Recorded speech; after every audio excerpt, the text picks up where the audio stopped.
এদিকে রাজধানীর আশকোনা হজ ক্যাম্পে হজযাত্রীদের পদচারণা ব্যস্ততা বেড়েছে। শেষ সময়ের সকল প্রস্তুতি সম্পন্ন করে ফ্লাইটে যাচ্ছেন যাত্রীরা। পবিত্র হজ পালনের উদ্দেশ্যে আশকোনা হজ ক্যাম্পে হাজিদের নিবন্ধন, ভিসা প্রক্রিয়া এবং স্বাস্থ্য পরীক্ষা সহ যাবতীয় কাজ সম্পন্ন করা হচ্ছে। আজ 14টি ফ্লাইটে মোট 5,757 জন যাত্রী সৌদি আরবে পৌঁছাবে। হজযাত্রীরা বলেন, কোনো ধরনের ভোগান্তি ছাড়াই যাত্রা করতে পারবেন তারা। পরিবার, দেশ ও বিশ্ব উম্মার শান্তি সমৃদ্ধি কামনা করার পাশাপাশি বিশ্বজুড়ে যুদ্ধ বিগ্রহ বন্ধ ও মোনাজাত করবেন মুসল্লিরা। আগামী 21শে মে পর্যন্ত চলবে হজ ফ্লাইট।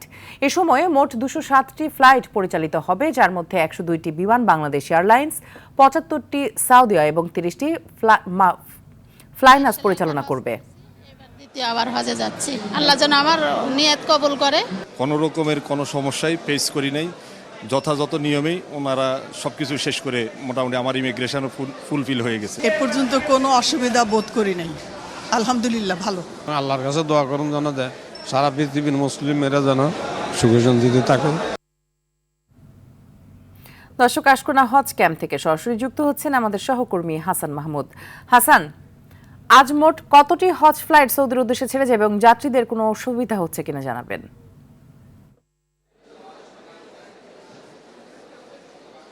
এখন পর্যন্ত মোট 8টি ফ্লাইট কিন্তু সৌদি আরবের উদ্দেশ্যে ছেড়ে গেছেন। বাকি রয়েছেন আর মাত্র 6টি। মোট 14টি ফ্লাইটে 5,757 জন হজযাত্রী আজকে কিন্তু সৌদি আরবের উদ্দেশ্যে পৌঁছাবেন।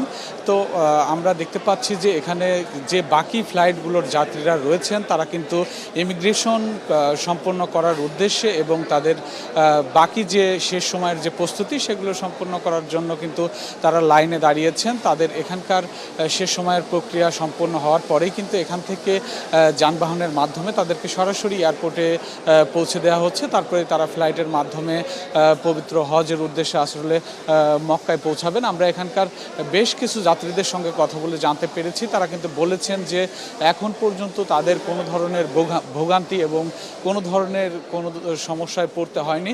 তারা কিন্তু বলছেন যে তারা খুব নির্বিঘ্নভাবেই তাদের এই যে যাত্রা সেটি সম্পন্ন করতে পারছেন। আমরা দেখতে পাচ্ছি এখানকার স্বেচ্ছাসেবক সহ যারা রয়েছেন তারা প্রত্যেকেই কিন্তু এই হজ যাত্রীদের ক্ষেত্রে কিন্তু একটা সেবকের ভূমিকা পালন করছেন। এখানকার যে পরিচালক তিনিও জানিয়েছেন যে এখানকার প্রতিটি কর্মকর্তা এবং সেবাকর্মী যারা রয়েছেন তারা প্রত্যেকেই এই হজ যাত্রীদের কাছে একটি সেবক হিসেবে তারা কাজ করছেন, যেন এই হজ যাত্রীরা তাদের জন্য মন থেকে দোয়া করে। হজযাত্রীরা আমাদেরকে জানিয়েছেন এই দেশের জন্য তারা দোয়া করবেন এবং এই দেশের শান্তি কামনায় তারা কিন্তু পবিত্র হজ পালন শেষে মোনাজাতে কিন্তু আল্লাহর কাছে তারা দোয়া করবেন এবং সারা বিশ্বে যেন এই যুদ্ধ বন্ধ হয় এবং সারা বিশ্বে যেন শান্তি প্রতিষ্ঠিত হয় সেই লক্ষ্যেও কিন্তু তারা দোয়া করবেন, এমনটি কিন্তু বলেছেন। তো আমরা আশকোনা হজ ক্যাম্পে কিন্তু ঘুরে দেখতে পেয়েছি এখানকার যে সার্বিক পরিস্থিতি সেই পরিস্থিতি কিন্তু স্বাভাবিক রয়েছেন এবং এখানকার যাত্রীরা বেশ সন্তুষ্টি এখানকার সেবায়। তো এই ছিল আশকোনা হজ ক্যাম্প থেকে সবশেষ। ধন্যবাদ আপনাকে আমাদের সাথে যুক্ত হওয়ার জন্য।